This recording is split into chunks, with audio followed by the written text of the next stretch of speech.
Muy buenas tardes, tengan todos y cada uno de ustedes. El Centro Nacional de Arbitraje y Conciliación del Centro, esta tarde se complace en presentar el webinar Análisis del Interés Superior del Niño en la Conciliación Familiar. Esta tarde nos va a acompañar la doctora Yanina Lisset Salomé Sanabria. Ella es conciliadora extrajudicial básica y especializada en familia, abogada con más de 7 años de experiencia en el sector público, tiene estudios de especialización en Derecho de Familia por la Academia de la Magistratura, tiene estudios de maestría en Derecho Penal y Ciencias Penales por la Universidad Federico Villarreal y la Universidad San Martín de Porras. Bienvenida, doctora. También queremos invitar y saludar al doctor David Rodríguez, que esta tarde nos va a acompañar como panelista. Muy buenas tardes, adelante. Muy buenas tardes con todos los presentes. Yo quiero agradecer al Centro Nacional de Arbitraje y Conciliación del Centro y al Ilustre Colegio de Abogados de Ayacucho, quien me permite disertar esta tarde sobre el tema del interés superior del niño en la conciliación. Bien, en principio, quiero mencionar... Un momento,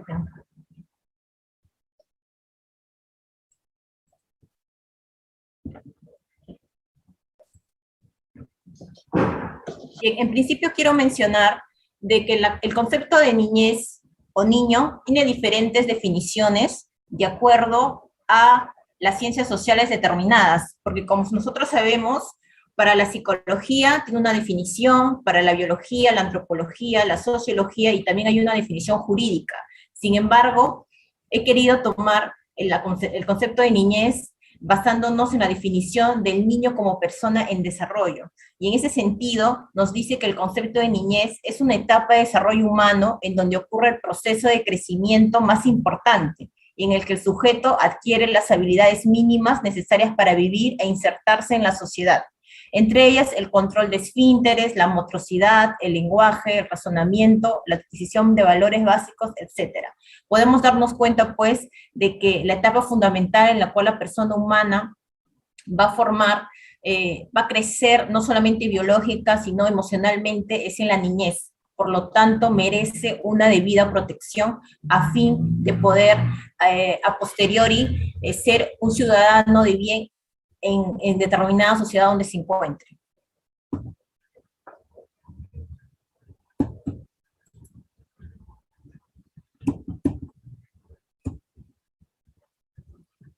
Bien, ahora vamos a dar una definición jurídica internacional de lo que nos dice que debemos entender por niños, niñas y adolescentes. Bien, la Convención de Derechos del Niño de las Naciones Unidas establece en su artículo 1 qué se entiende por niños, y nos dice pues que es todo ser humano menor de 18 años de edad, salvo en virtud de la ley que le sea aplicable, haya alcanzado la mayoría de edad. Entonces podemos ver claramente de que la Convención de Derechos del Niño nos dice pues de que hay excepciones, ¿no? Hay salvedades de acuerdo a la legislación de cada país. En nuestro caso, por ejemplo, en el Perú, nosotros sabemos de que cuando el menor de edad quiere casarse, se puede hacer con la autorización de sus padres, y también cuando tienen hijos, ¿no? Entonces, en ese sentido, habría excepciones a la regla. Sin embargo, lo que prima es, pues, todo niño es considerado cuando sea menor de 18 años. También tenemos que tomar conciencia de que esta Convención sobre el Derecho de los Niños es vinculante y obligatorio en nuestro país, porque el Perú suscribió en el año 1990, y esta suscripción fue publicado en el Diario Oficial El Peruano el 4 de agosto de 1990. Es a partir de ahí donde nuestro país asume el rol de crear y proponer, no solamente a nivel de gestión pública, sino a nivel de legislación, derechos especiales de los niños, crear legislación especial para salvaguardar sus derechos fundamentales a fin de cumplir todos los derechos que se consagran en la Convención. Ahora, justamente a raíz de esta convención, que es vinculante y obligatoria,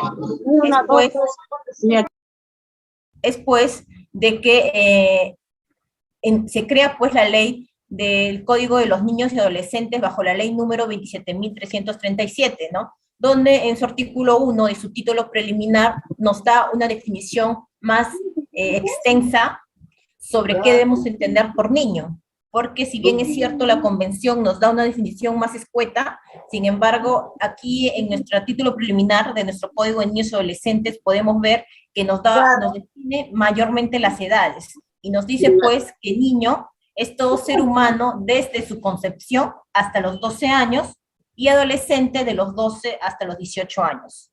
Y también nos dice que el Estado protege al concebido para todo lo que le favorece. Si existiera dudas acerca de la edad de una persona, se le considerará niño o adolescente mientras no se pruebe lo contrario. Entonces estamos viendo acá de que esta convención defiende no solamente a los niños, sino también a los adolescentes, ¿verdad? Entonces tenemos la diferenciación, pero igual estamos protegiendo tanto a los niños como a los adolescentes. Bien, entonces ahora también es importante mencionar de que a raíz de la Convención de los Derechos del Niño, que se hizo en la Asamblea General de las Naciones Unidas el 20 de noviembre de 1989, es cuando hay un cambio de paradigma en pos de mejora, en aras de mejora del niño, porque es ahí donde realmente se inicia una perspectiva garantista e integral para el niño o menor.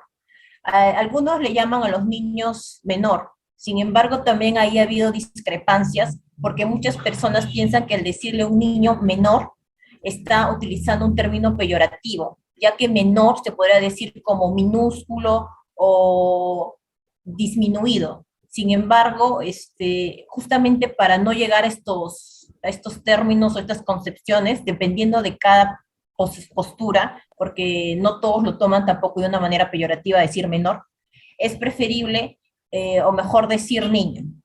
Sin embargo, después de hacer esta diferenciación, es importante marcar el antes y el después de la Convención de los Derechos del Niño, porque es a raíz de ahí donde, como repito, hubo una perspectiva integral, ¿no? Hubo un cambio de cómo concebir a los niños y a las niñas respecto a sus derechos. Entonces, en ese sentido, a partir de esta convención es que a los niños, niñas o adolescentes ya no se les ve como objetos de protección del derecho, sino se les ve como sujetos titulares del derecho. Quiere decir que los niños asumen sus derechos subjetivos y se empoderan en el sentido de que hacen uso de sus derechos como tal, como sujetos titulares de estos derechos. Por ejemplo, podríamos dar el caso de que actualmente en nuestra legislación peruana, bajo la Ley Especial de Violencia contra la Mujer y los integrantes del grupo familiar, está permitido que los niños vayan a denunciar solos en la comisaría si están siendo víctimas de violencia. Entonces podemos ver que en la actualidad el niño asume su derecho como titular de derecho, y obviamente de que una vez que él va, ¿no?, a la comisaría o donde tenga que ir para decir, para exponer que está siendo víctima de violencia, si es en la comisaría, pues tendría que llamar al fiscal de familia para que vele por la mejor medida de protección del menor. Pero viéndole en el aspecto de lo que estamos enfocándonos, que es el sujetos titulares de derecho, los niños, estamos viendo cómo ese cambio, ¿no? No solamente se está adoptando a nivel de la parte civil, sino también a nivel de la parte penal, que los niños pueden ir a denunciar solos. Otro aspecto se podría ver en la parte civil familia, en el hecho de que los niños es necesario también en determinados procesos de familia, como es de tenencia o régimen de visitas, donde el juez exige la presencia del menor para ser entrevistado. Y entonces el menor es ahí el que expone qué es lo que quiere respecto a determinado proceso, ¿no? Y el juez le hace diferentes preguntas y el menor se desarrolla, habla, qué es lo que él mejor le conviene o qué es lo que él desea. Entonces estamos viendo ahí el empoderamiento de los niños. Entonces es muy importante, y esto se da a raíz de esta Convención de los Derechos del Niño, donde se le reconoce, valga la redundancia, como sujetos titulares de derechos. Ahora, para terminar este punto, la Corte Interamericana de Derechos Humanos también hace mención de este cambio de considerar a los niños sujetos de derechos, y eso lo hace en su opinión consultiva número 17, en la resolución número 1, donde dice que la condición jurídica y de derechos humanos del niño ha cambiado y que de conformidad con la normativa contemporánea del derecho internacional de los derechos humanos, los niños son titulares de derechos y no solo objetos de protección, ¿verdad? Como era antes. Destacando el reconocimiento de los niños como sujetos plenos de derechos. Entonces estamos viendo de que la Corte Interamericana de Derechos Humanos es conexa con la Convención de los Derechos del Niño respecto a este punto de que se va a considerar a los niños sujetos plenos de derechos. Bien, ahora vamos a ir entrando a detalle acerca de qué debemos entender por el principio superior del niño, enunciado en el artículo 3, primer párrafo de la Convención. Si bien es cierto, en este artículo 3 de la Convención no se da una definición exacta y extensa de qué debemos entender por el principio superior del niño, pero sí nos dice en el primer párrafo cómo es que las autoridades a las cuales son vinculantes esta convención y a las cuales tienen que cumplir de manera obligatoria en sus determinados países, deben abordar a nivel país el interés superior del niño. Entonces nos dice que todas las medidas concernientes a los niños que tomen las instituciones públicas o privadas de bienestar social, ya sean los tribunales, las autoridades administrativas, órganos legislativos, una consideración primordial a que se debe atender será el interés superior del niño. Prácticamente acá está diciendo de que tiene que haber una protección especial para los niños en cada país a la cual sea vinculante esta convención. En nuestro caso, el Perú, como repito, desde 1990 es vinculante y obligatoria esta convención, por lo tanto, a partir de esa fecha, el Perú ha tenido que promocionar a nivel de gestión pública y a nivel legislativa leyes en favor de los niños, leyes especiales en favor de los niños.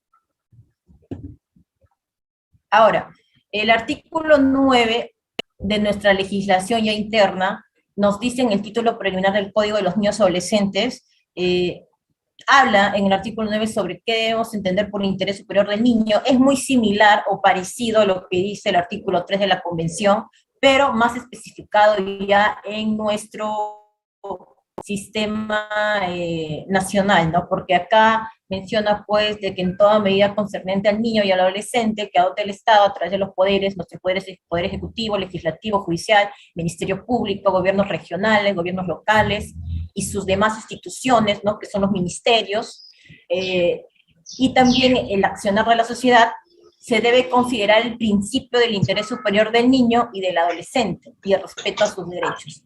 Entonces, pues, estamos viendo acá de que el Estado peruano asume a nivel país que en todo lo concerniente, en todo lo que esté presente o vaya a ser inmiscuido un niño o un adolescente, debe primar su interés superior del niño para así que se cumpla la debida protección del menor. Bien, entonces, también el Perú tiene una ley que sacó de 30.466, que es la ley que establece parámetros y garantías procesales para la consideración primordial del interés superior del niño. En esta ley mayormente se enfoca en lo que es el principio de interés superior del niño y cómo se debe, pues, y qué pauta se debe seguir para que se cumpla a cabalidad este principio en determinado proceso judicial o en determinada situación en otras áreas administrativas del país. Entonces, pues, aquí nos da una definición un poco más extensa de qué debemos entender por interés superior del niño, como que nos aclara el panorama que en la Convención, que en el Código de Niños y Adolescentes no lo teníamos claro. Entonces, aquí en esta ley específica ya nos está aclarando un poco más qué debemos entender por interés superior del niño. Y nos dice, pues, que el interés superior del niño es un derecho, es un principio y es una norma de procedimiento. A pesar de esta definición, hay muchos doctrinarios que siguen teniendo la concepción de que interés superior del niño es un concepto indeterminado. Y si es indeterminado, pues deja a cabalidad muchas más concepciones. Sin embargo, para tratar de centrarnos, es importante pues comprenderlo de esta perspectiva del artículo 2, para reconocer que el interés superior del niño son bajo tres aristas. Como derecho quiere decir que es obligatorio el interés superior del niño en todo ámbito donde él se encuentre. Como principio hemos visto que mayormente es el espíritu de toda ley, ¿no? El cual son los principios, y por lo tanto también debería ser considerado fundamental como interés superior del niño, y como una norma de procedimiento debemos entender pues de que en un procedimiento siempre deben ponderarse los intereses, y siempre debe primar el interés superior del niño frente a otros intereses, incluso el de sus padres, porque estamos hablando de que bajo este principio lo que se debe brindar especial protección es al niño y al adolescente.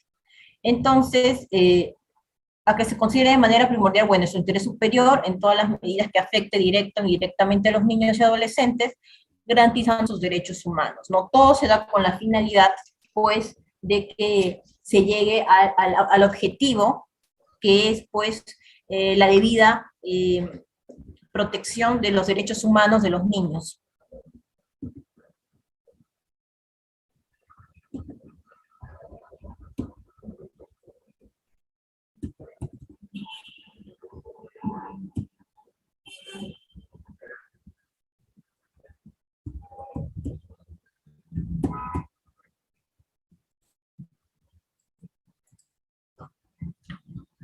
Ahora bien, luego de dar esta concepción, también es importante mencionar de que así no lo diga expresamente la Constitución Política del Perú acerca de qué debemos entender por interés superior del niño, pero sí lo menciona como protección del niño, lo encontramos en el artículo 4, ¿no? Dice pues que el Estado, la comunidad y el Estado protegen especialmente al niño, al adolescente, a la madre y al anciano en situación de abandono. Entonces, así nos lo dice expresamente, estamos viendo en el artículo 4 de la Constitución, que se está hablando de una protección especial al menor, ¿no? Y esa protección se va a llevar a cabo a través de debido cumplimiento del interés superior del niño.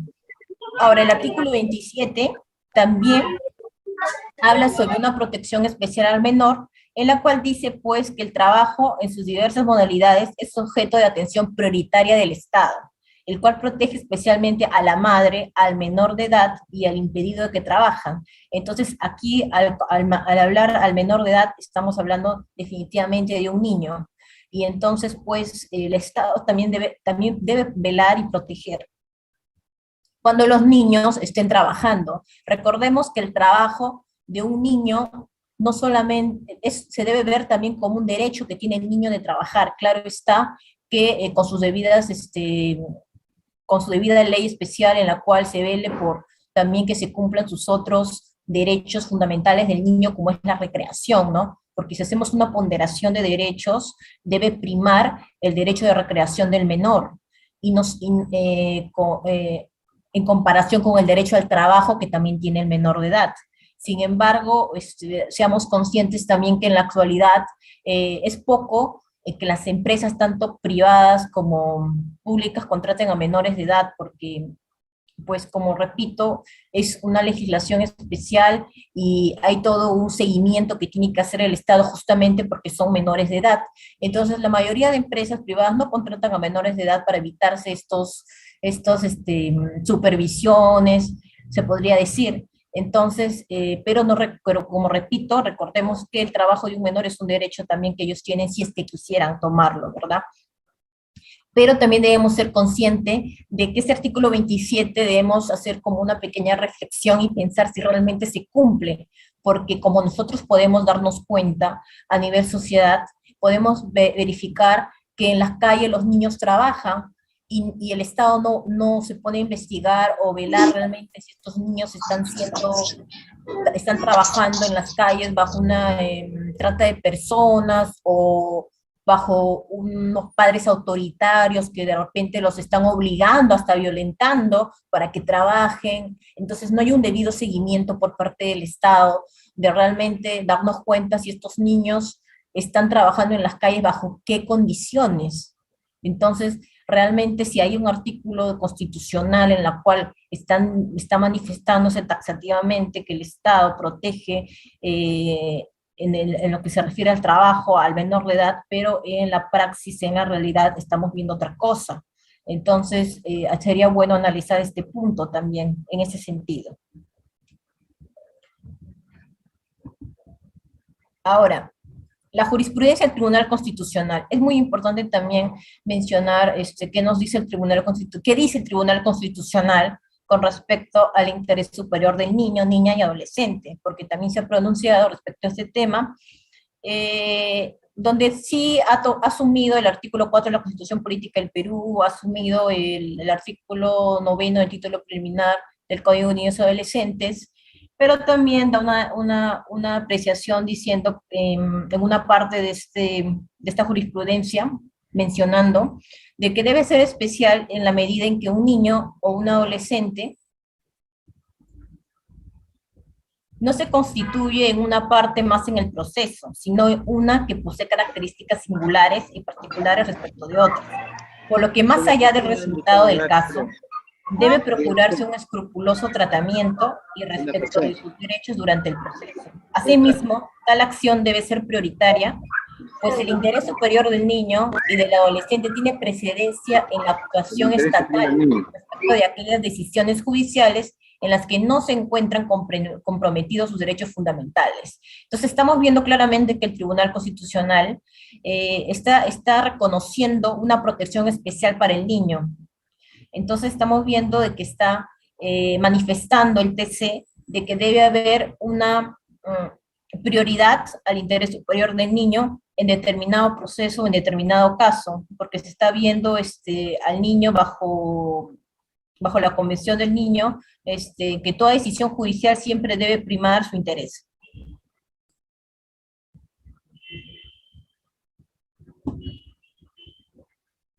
Ahora, como yo les mencioné desde un inicio, esto de el interés superior del niño es prácticamente tarea de todos, porque como ya hemos visto en los articulados anteriores, no solamente le compete al Estado ni a las legislaciones, sino también le compete a la sociedad y a todas las instituciones del Estado.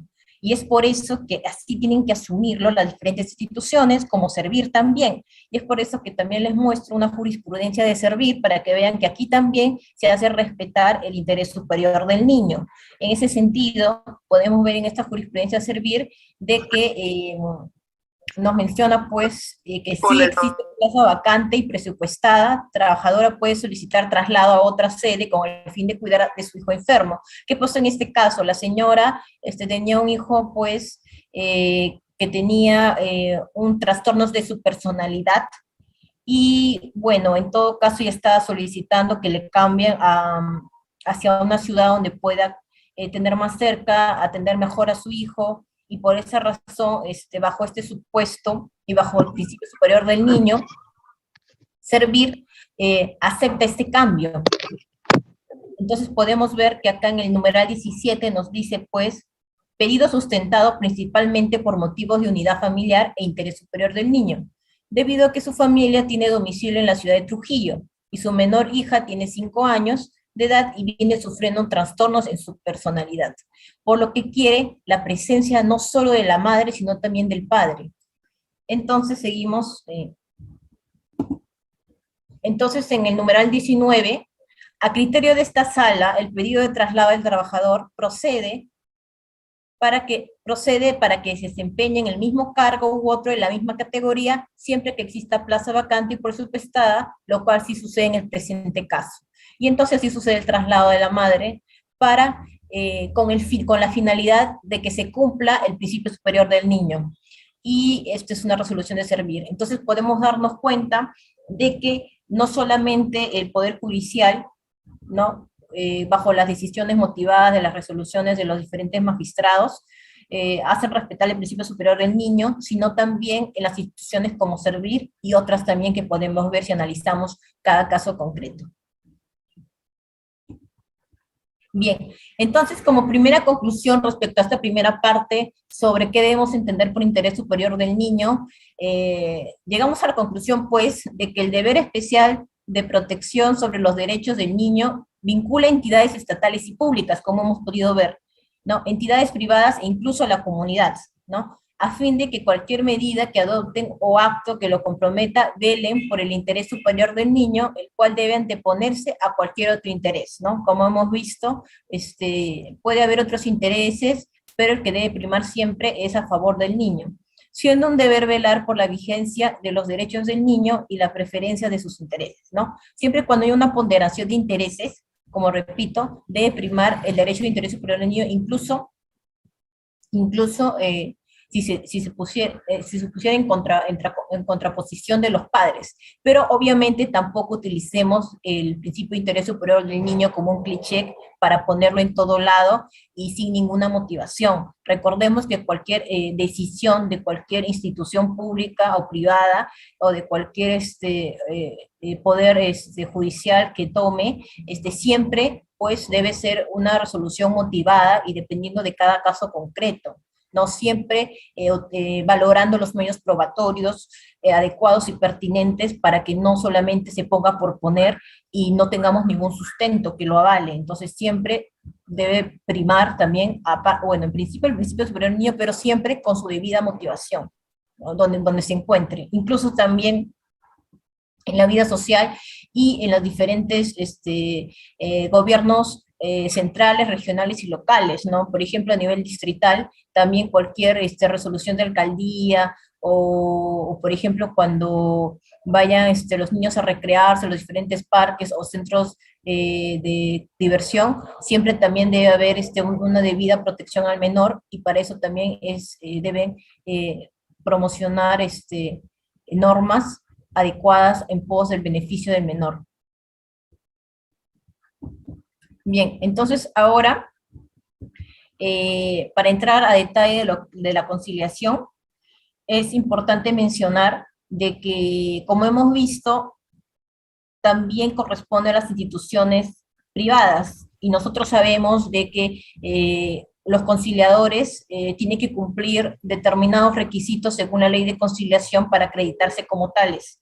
Y una vez que son acreditados, pueden abrir sus centros de conciliación, también cumpliendo los respectivos requisitos que exige la ley y las respectivas autorizaciones que las da el ente rector, que rige todos estos, que supervise y rige estos centros y todo el tema de conciliación, que es el Ministerio de Justicia y Derechos Humanos. Entonces, una vez que cumplen todo eso, se crean y se autorizan los centros, los determinados centros de conciliación extrajudicial.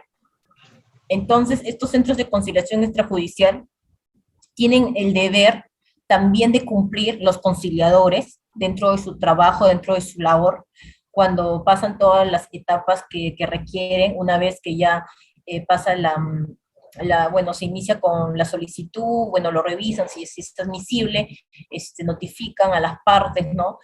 Para la determinada audiencia, y entonces es deber, ¿no?, del conciliador que cumplir también el interés superior del niño, por la legislación internacional y por la legislación nacional y por su ley especial, que también lo indique, que vamos a ver a posteriori, que también le indican en la ley como obligatoriedad, se podría decir, de que cumpla el conciliador el interés superior del niño en los casos que él asuma dentro de su rol. Bien, entonces es importante para recordar pues de que el artículo 5 de la Ley de Conciliación Extrajudicial, que ha sido modificado este artículo 5 por la Ley 31.164, nos da una definición que debemos entender por conciliación, y nos dice pues que la conciliación es una institución que se constituye como un mecanismo alternativo para la solución de conflictos, por el cual las partes acuden ante un centro de conciliación extrajudicial a fin de que se les asista en la búsqueda de una solución consensual al conflicto. La conciliación puede ser, esa es la parte que ha sido modificada por la ley, la conciliación puede ser presencial o a través de medios electrónicos u otros de naturaleza similar, conforme a lo dispuesto en el reglamento. Claro, esto fue a raíz, pues, de la pandemia que estamos viviendo todos a raíz del COVID-19, en la cual era necesario utilizar los medios electrónicos adecuados a fin de que no se restrinja esta cultura de paz que promociona la conciliación y pueda seguir adelante en el sentido de que sigan las conciliaciones, si bien es cierto ya no presenciales, porque quizás hay un riesgo a raíz de la pandemia, entonces que se utilicen los medios los medios electrónicos a fin de que siga adelante las conciliaciones extrajudiciales. Entonces, vemos de que siempre en la conciliación, como la conciliación lo que busca es la solución de conflictos, todos los temas que se lleve a conciliar siempre van a ser temas que tengan un conflicto, porque la misma ley lo señala. Entonces, eso nos tiene que quedar claro para entender también qué es lo que vamos a poder conciliar y qué no, ¿no? Porque a veces las personas no tienen conocimiento y piensan que así no sea materia de conciliación, por ejemplo, anticipo de legítima, no podría ser conciliable porque no hay un conflicto en sí. Y acá claramente el artículo 5 nos dice de que es para solución de conflictos. Ahora, también debemos dejar en claro de que la conciliación, el tratamiento de conflictos familiares en el Perú funciona de forma facultativa, que quiere decir de que no es obligatorio, ¿no? A diferencia de algunos temas civiles de que sí es obligatorio bajo la ley 23.398. Pero en el caso de familia no es obligatorio aún, y por lo tanto es voluntario y facultativo dependiendo de si las personas quisieran darse la oportunidad de otro medio alternativo de solución de conflictos, de solucionar sus problemas familiares a través pues de la conciliación extrajudicial. Ahora, para entender también un concepto de familia, hay diferentes autores que tienen diferentes conceptos, pero vamos a decir, pues, de que la familia es una institución natural y fundamental de la sociedad, ¿no? La familia es dinámica, donde cada integrante cumple un papel determinado. Las principales funciones son biológica, psicológica, reproductora o sexual, social, económica, moderadora. La familia es una organización social caracterizándose por ser un grupo organizado, siendo la semilla de una sociedad, en cualquiera de los tiempos, siendo el núcleo donde el ser humano vive y se desarrolla a lo largo de su existencia. O sea, la familia viene a ser, en principio, el control social informal, ¿no? Más importante que hay en la sociedad, porque es allí donde el ser humano forma sus valores, es ahí donde el ser humano se desarrolla en todo sentido, y por eso es muy importante de que ahí haya realmente una buena armonía para que así el niño, futuro ciudadano, pueda realmente llegar a la adultez y a la madurez, ¿no? Plenamente. Entonces, para eso también la familia en sí, o sea, los padres en sí, tienen también el deber moral y el deber que le exige las leyes internacionales y nacionales de hacer cumplir también el principio de interés superior del niño y sus familias.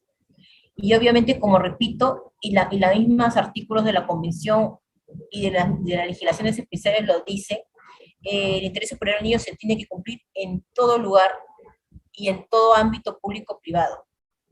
Y por qué no decirlo con más razón en la familia, que es donde el niño para prácticamente más tiempo, ¿no? Una vez que termina, claro, sus labores, ya sea de recreación, ya sea de estudios. Entonces es muy importante de que también se respete en el seno familiar eso. Y también recordemos de que la familia, si bien es cierto,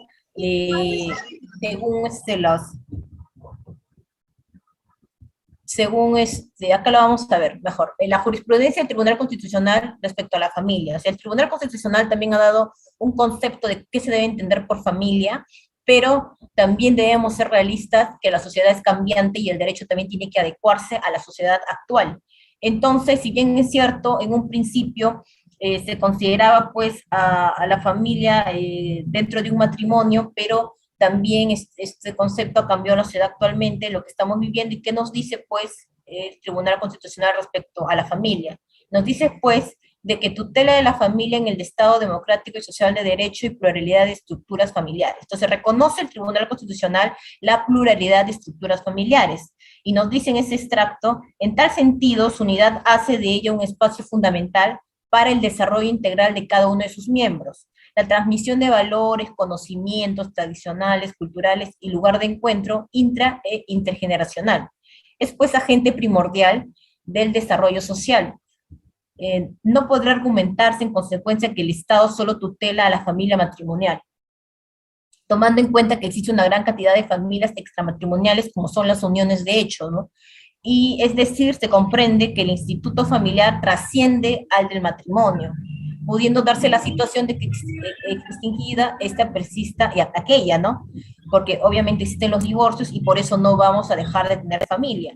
Esto no significa que el Estado no cumpla con la Trata de bailar, obligatoriedad de la bailemos, hijito, ¿ya? Constitución en cuanto a promover ¿Viste? la familia matrimonial, que suponen mayor estabilidad y seguridad de los hijos. Bien, si bien es cierto, el Tribunal Constitucional reconoce que no solamente se puede tener la concepción de familia dentro del matrimonio, pero también reconoce de que la familia matrimonial da mayor estabilidad y seguridad a los hijos. Por lo tanto, el matrimonio siempre se promociona a nivel constitucional y también lo reconoce el artículo 4 de la Constitución, porque es allí donde dice que el Estado promociona el matrimonio, ¿verdad?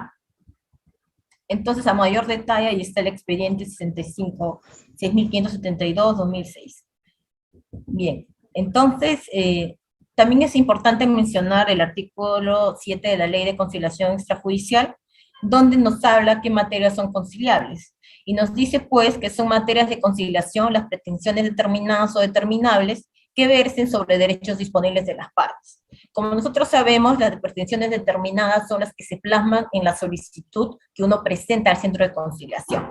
Es allí donde uno va a plasmar lo que desea, su posición, y obviamente documentado de lo que quiere para que el conciliador pueda verificar si realmente está acorde a la ley, si puede conciliar o no, ¿no? Y determinables es ya que en la misma audiencia quizás la otra parte quiere también aprovechar la oportunidad y quizás interpone, también decir algún interés que tenga y quizás se pueda conciliar en otro tema que ya en ese aspecto sería determinable. O sea, por ejemplo, de repente una parte viene diciendo yo quiero conciliar por alimentos y después cuando ya están en plena audiencia, la otra parte que fue invitada, no puede decir, ya aprovechando de los alimentos, también quiero conciliar de repente en otro sentido, puede ser de repente sobre tenencia, régimen de visitas, y también se puede hacer siempre y cuando las dos partes se pongan de acuerdo, ¿no? Porque si no se ponen de acuerdo, entonces solamente se tendría que conciliar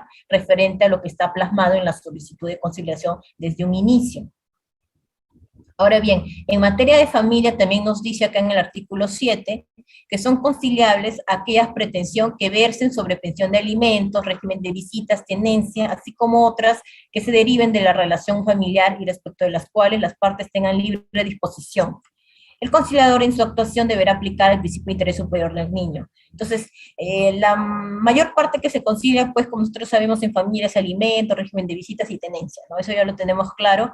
Y entonces también debemos ser conscientes de que el artículo 7 de la Ley Especial de Conciliación nos dice claramente que también deben respetarse y aplicarse el interés superior del niño, el principio de interés superior del niño.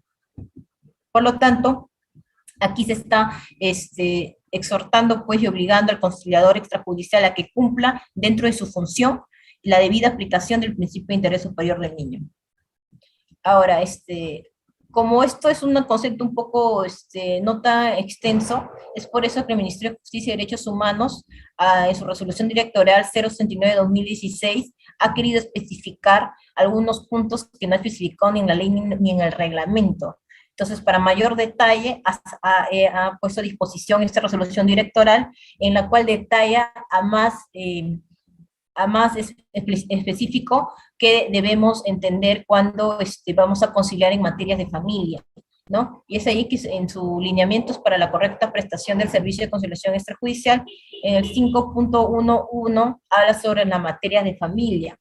Y es ahí donde menciona de que el conciliador en materia de familia velará que los acuerdos que puedan adoptar las partes sean más convenientes para el menor, privilegiando y salvaguardando el interés superior del niño. Vemos cómo también acá en la resolución directorial está asumiendo de que siempre se recuerde que deben privilegiarse en pos de salvaguardar los derechos del niño, el principio de interés superior del niño. La resolución directorial nos dice, pues, que se puede conciliar en pensión de alimentos, y acá nos dice, pues, que debemos reconocer cuando a los hijos nacidos dentro del matrimonio, o también si fueran extramatrimoniales, siempre y cuando ambos padres lo hayan reconocido, y hijos cuya paternidad no hayan sido reconocidos ni declarada judicialmente, también se pueden conciliar respecto a pensión de alimentos. Ahora, también se puede conciliar pensión de alimentos a favor del conviviente, reducción o aumento de pensión de alimentos también. Se tramitará la reducción o aumento de pensión de alimentos cuando éste haya sido establecido por acta de conciliación, la que deberá juntarse. Aquí sí discrepo un poco, porque yo creo que en el sentido de aumento de pensión de alimentos, no debería solamente conciliarse extrajudicialmente si hubiese sido antes establecido por acta de conciliación, porque si vamos a recordar el principio de interés superior del niño, el aumento de alimentos viene a ser en pos del menor y no en detrimento. Entonces, basándonos en este supuesto, nosotros entonces debería permitirse el aumento de pensión de alimentos en el centro de conciliación extrajudicial porque es en beneficio del niño, ¿no? Porque nosotros debemos ser conscientes y también sabemos la carga procesal que hay en los juzgados, en los juzgados a nivel nacional, y entonces del Poder Judicial, y entonces si vamos a pedir, por ejemplo, si vamos a interponer un proceso de aumento de pensión de alimentos a nivel vía judicial, pues va a demorar por la misma carga procesal que hay.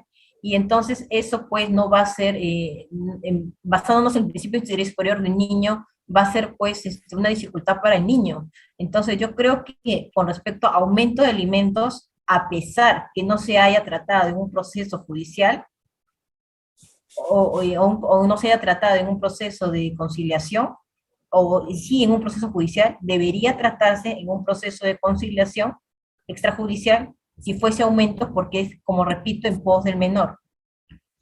Ahora, sin embargo, aquí manifiesta que no es así, que si no ha sido tratado en el acta de conciliación extrajudicial, no se va a poder ver el aumento de pensión de alimentos tampoco en la vía extrajudicial. Bien, exoneración de alimentos también se puede conciliar extrajudicialmente cuando el beneficiario de alimentos sea mayor de edad.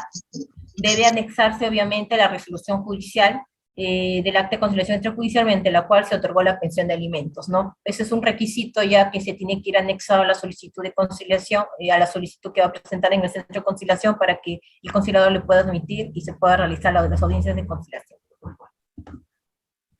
Ahora, también se puede conciliar en el régimen de visitas, y obviamente ahí se tiene que acreditar con pruebas suficientes el cumplimiento. Bueno, acá también se discrepo un poco en el sentido de que dice de que menciona esta resolución directoral que se debe acreditar con prueba suficiente el cumplimiento y la imposibilidad de cumplir la obligación alimentaria conforme a lo previsto por el artículo 88 del Código de los Niños y Adolescentes. ¿Por qué discrepo? Porque ya hay jurisprudencia en la cual a nivel judicial se dice de que no debe ser impedimento la obligatoriedad de los alimentos para que se pueda tramitar o se pueda interponer una demanda de régimen de visitas. Y entonces, con mucha más razón, eso también debería tomarse en cuenta a nivel extrajudicial para que se pueda conciliar, así la otra parte no haya cumplido con los alimentos, ¿no? Y a mayor detalle vamos a ir a ver esta jurisprudencia de la Corte Suprema, en la cual la casación 4.253-2016 La Libertad, del 10 de mayo de 2018, nos menciona acerca de este punto. Nos dice, pues, de que no se puede pretender fijar un régimen de visitas supeditado al cumplimiento de la pensión de alimentos. ¿Qué nos dice en el quinto numeral? En el quinto numeral nos dice, pues, por más que el padre no se encuentre al día en las pensiones de alimentos, eso no quiere decir que esta situación pueda estar por encima del derecho del padre a relacionarse con su hija, puesto que también es una necesidad que el mismo no desatienda a las necesidades emocionales y espirituales de la menor, y en atención a que el derecho del niño se suscribe a la relación directa que debe mantener con su progenitor, el papel de no se agota con la sola provisión de alimentos, pues su objetivo final es el contacto directo con su hijo. Por consiguiente, pretender fijar un régimen de visitas supeditado a una pensión de alimentos de ninguna forma supone preservar el interés superior del menor. Muy por el contrario, lo menoscaba y perjudica. Entonces, como podemos ver, la jurisprudencia de la Corte Suprema ya ha mencionado de que no debe ser, pues, obligatorio el cumplimiento de los alimentos o que estar cumpliendo los alimentos cualquiera de las partes como para que se le impida el régimen de visitas. Sin embargo, acá esta resolución directoral menciona eso, ¿no? Basándose en el artículo 88 del Código de los Niños y Adolescentes. Claro está de que tenemos que analizar cada caso concreto, porque tampoco se trata de que la otra parte no dé alimentos, porque claro está de que los alimentos es un derecho fundamental para el menor y también estaría ahí primando el principio de interés superior del niño, pero hay que analizar, como repito, cada caso en concreto, porque cada caso es particular y es específico, y también no podemos, tenemos que ponderar derechos en ese sentido, pero sin embargo, para que quede claro de que esta obligatoriedad de alimentos no es en sí, no debe ser, ¿no? Tampoco en sí a cabalidad para no poder conciliar respecto al régimen de visitas. Sin embargo, está plasmado en esta resolución editorial tal cual, ¿no? Ahora, variación del régimen de visitas. Solo se tramitará cuando haya sido establecido por acta de conciliación, la que deberá adjuntarse. Bueno, acá también están pidiendo la obligatoriedad de que para hacer la variación del régimen de visitas en la conciliación extrajudicial haya sido antes hecha por acta de conciliación, ¿no? Bueno, como sabemos también es la tenencia también se puede conciliar siempre que sea solo entre padres, ¿no? Porque recordemos que también se puede hacer un proceso de tenencia a los abuelos, pero eso sí se hace en vía judicial porque hay que hacer una valoración probatoria y todo un proceso judicial, entonces eso sí no se puede conciliar en temas extrajudiciales, ¿no? Ahora, gastos de embarazo, tenencia de alimentos, eso también se puede conciliar extrajudicialmente cuando los menores de edad también pueden alguno estar embarazada, entonces también se puede conciliar en ese sentido, siempre con la autorización de sus padres, ¿no? Que son los responsables porque todavía son menores de edad. También se puede conciliar, ¿no? en temas en conciliación extrajudicial, la liquidación de sociedades gananciales, la liquidación de sociedad de bienes durante la unión de hecho, siempre que haya habido un reconocimiento, la unión de hecho a nivel judicial. Bueno, la jurisprudencia de la Corte Suprema ya la hemos visto, ¿no?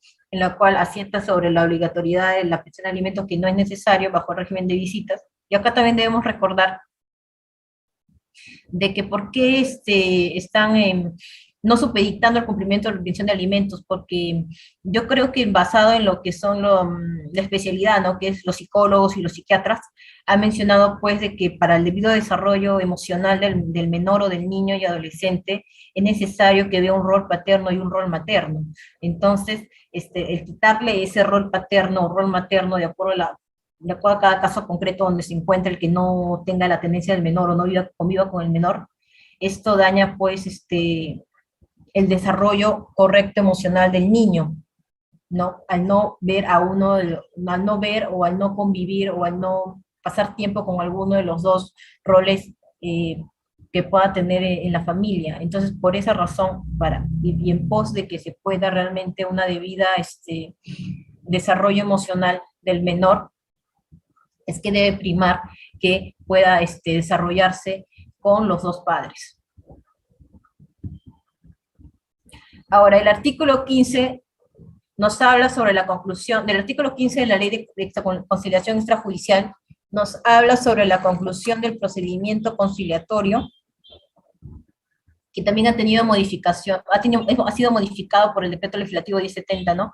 Y nos habla de las diferentes formas que se puede concluir los procedimientos conciliatorios. Y nos dice, pues, que se puede concluir primero, pues, por acuerdo total de las partes, es cuando en la solicitud, pues, que se plasmó la pretensión que querían la solicitante, se han puesto de acuerdo en audiencia las dos partes respecto a todos los puntos, entonces se da un acuerdo total de las partes, ¿no? Acuerdos parciales cuando solamente... Acuerdo parcial solamente se da cuando en alguna de las pretensiones se ha podido poner de acuerdo las dos partes, ¿no? Falta de acuerdo entre las partes, no se puede resolver ningún punto, de posiciones, y entonces prácticamente no se ha llevado a ningún acuerdo. También se concluye porque obviamente a pesar de que se solicitó, no asiste una de las partes, o inasistencia de ambas partes, cuando en la primera sesión no asiste ninguna de las dos, ya simplemente también se termina el procedimiento conciliatorio por inasistencia de las dos partes, ¿no? Y la F es la decisión debidamente motivada del conciliador en audiencia efectiva por advertir violencia a los principios de la conciliación, por retirarse a alguna de las partes antes de la conclusión de la audiencia, por negarse a firmar el acta de conciliación. O sea, hay varios motivos por los cuales se puede detallar la decisión debidamente motivada del conciliador. Y acá nos vamos a centrar porque en los casos que de repente pueda llegar a un centro de conciliación extrajudicial, casos de familia específicamente en los cuales de repente no se dañe o se quiera vulnerar el principio de interés superior del niño, ahí es cuando el conciliador tiene la opción de, bajo decisión debidamente motivada, de dar por concluido la audiencia de conciliación. Entonces, en ese sentido, por ejemplo, poniéndose un caso concreto, póngase que se realiza la conciliación ya sea por tenencia, ¿no? Por tenencia o régimen de visitas, y de pronto, pues, en medio de la plática de la conciliación o de las audiencias privadas, de acuerdo sea la situación del caso, el conciliación advierta de que uno de los padres está ejerciendo violencia familiar con el niño, con el menor. Entonces, en ese caso, el conciliador obviamente tiene que levantar una decisión debidamente motivada, terminar la conciliación. ¿Por qué? Porque primero estamos advirtiendo de que hay una violencia quizás no solamente contra el niño, sino contra una de las partes del centro, de una de las partes que ha sido invitada o solicitante, y el conciliador, y está permitido dentro de la ley de conciliación, no solamente tiene que terminar la audiencia, sino también tiene que denunciar, ¿no? Tiene que denunciar estos hechos a la Fiscalía de violencia, y no se estaría vulnerando el principio de confidencialidad que la misma ley señala. ¿Por qué? Porque ahí mismo dice también en la ley de que este principio de confidencialidad no se estaría vulnerando en casos de violencia, en casos que el conciliador descubriera que hay casos de violencia familiar, ¿no? Dentro de la entrevista en la audiencia de conciliación.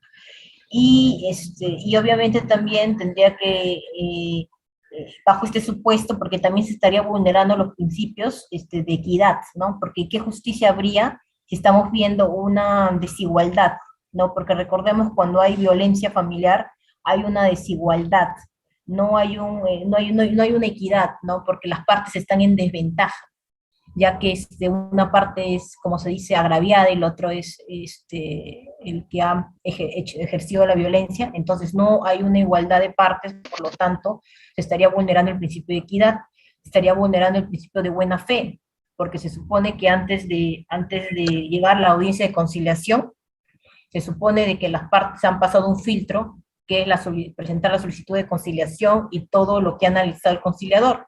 Entonces, prácticamente ahí han ocultado esa parte, ¿no?, de la violencia. Entonces, no ha habido una buena fe por parte de las personas, solicitante o invitado. Entonces, también obviamente se estaría vulnerando el principio de legalidad si seguiría adelante esta audiencia de conciliación, porque bajo la ley de conciliación extrajudicial no se permite, pues, seguir conciliando si se descubre hechos de violencia. Entonces, bajo estos supuestos, obviamente se tendría que levantar, como repito, el conciliador tiene la facultad de levantar decisión debidamente motivada y terminar y concluir el procedimiento conciliatorio, ¿no? Y así en diferentes determinados casos concretos que el conciliador en plena audiencia advierta, tiene la facultad de concluir el procedimiento conciliatorio, siempre que advierta vulneración, o que pueda advertir también que de repente no se va, ahí están los intereses del menor. Entonces tiene que ellos ponderar y priorizar siempre los intereses del menor, ¿no? Porque muchas veces también se ven casos, en los casos de tenencia, que cuando tienen más de un hijo, ¿no?, están acostumbrados también quizás a decir, no, como son 2 hijos, ya, nosotros queremos conciliar y queremos que un hijo que se vaya con un hijo con la mamá y un hijo con el papá. Entonces, ese conciliador también tiene que advertir y tiene que ver si realmente eso va a ser bienestar de los menores, o de los niños, ¿no? Bajo el principio superior del niño, de que se separen a los niños y vivan en diferentes, con diferentes padres y no convivan juntos como hermanos. Entonces, el conciliador también tiene que ver si va a realmente levantar un acta de conciliación en ese sentido, o tiene que priorizar el interés del menor antes que el interés de las partes, no tanto de cómo se llama, de solicitante como invitado, porque acá no se trata del bienestar de los padres, sino del bienestar del niño, ¿no? Los padres de repente ellos quieren cada uno un hijo para sentirse quizás, no sé, quizás un poco, como se dice, realizados teniendo un hijo cada uno, pero eso no es bueno para el menor, ¿no? Y para eso también tiene que, pues, quizás orientar en ese sentido, que quizás vayan a un especialista, que en este caso sería un psicoterapeuta, un psicólogo, o que los puedan orientar, que son los especialistas en el tema, acerca de cómo deben solucionar sus problemas primero el solicitante con el invitado, antes de volver a otra audiencia de conciliación, a fin de que se cumpla el principio de interés superior del niño. Y así pueden haber otros casos más en los cuales siempre va a chocar el interés superior del niño, y siempre debe el conciliador tratar de que siempre prime su interés de los niños antes que los intereses incluso de las mismas partes, cuando se trata obviamente de menores, ¿no?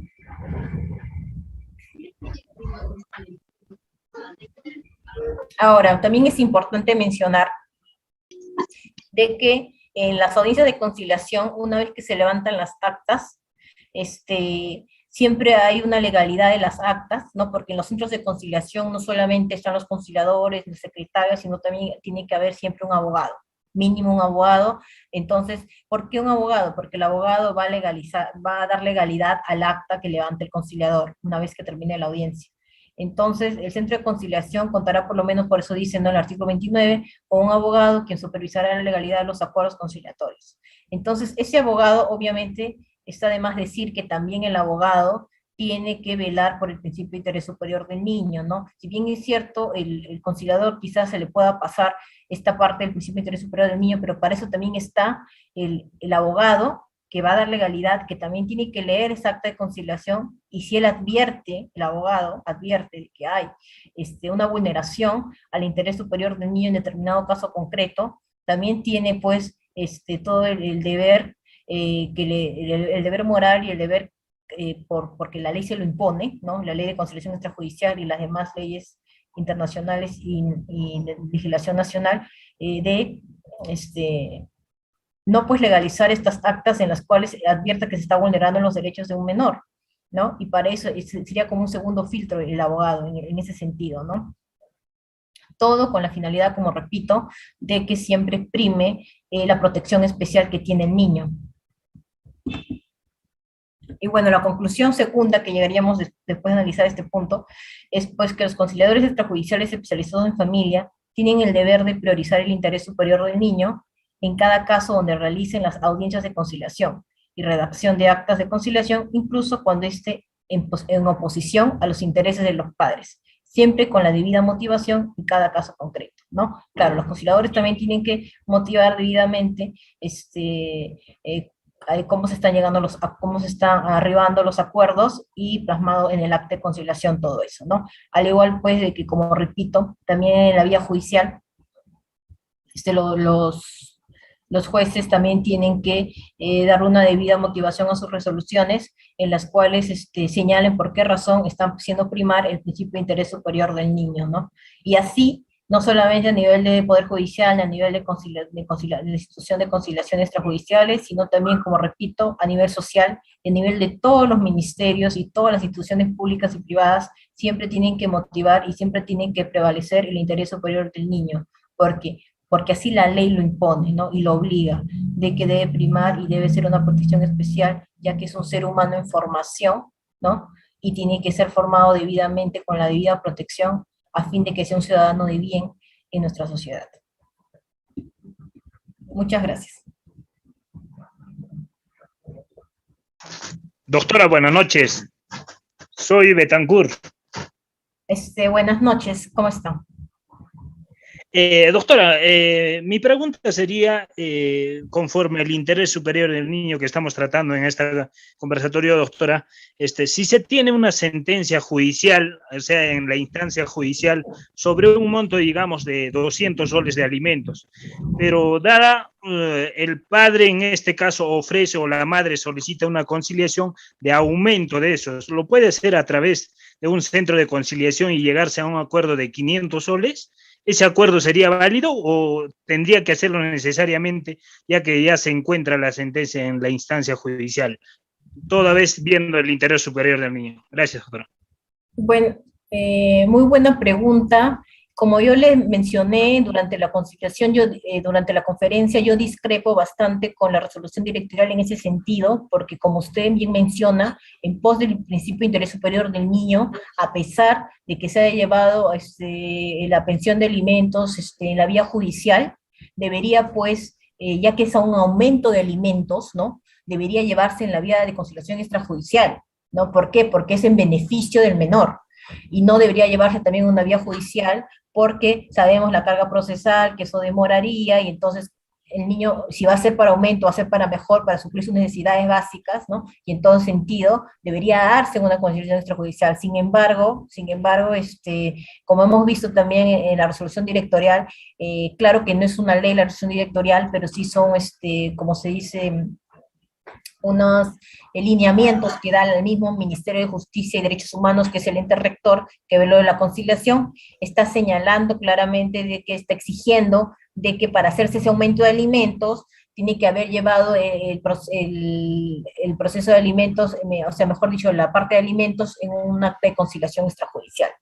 Sin embargo, ahora, si el conciliador, por ejemplo, si un centro de conciliación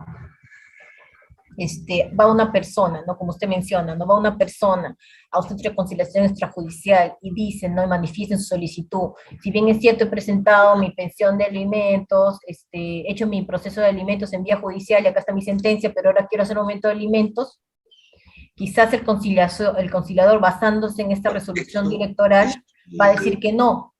¿Por qué? Porque dice claramente que como vía judicial tiene que hacerse mediante alimentos, también el aumento tendría que hacerse mediante vía judicial, porque se ha hecho en vía judicial también.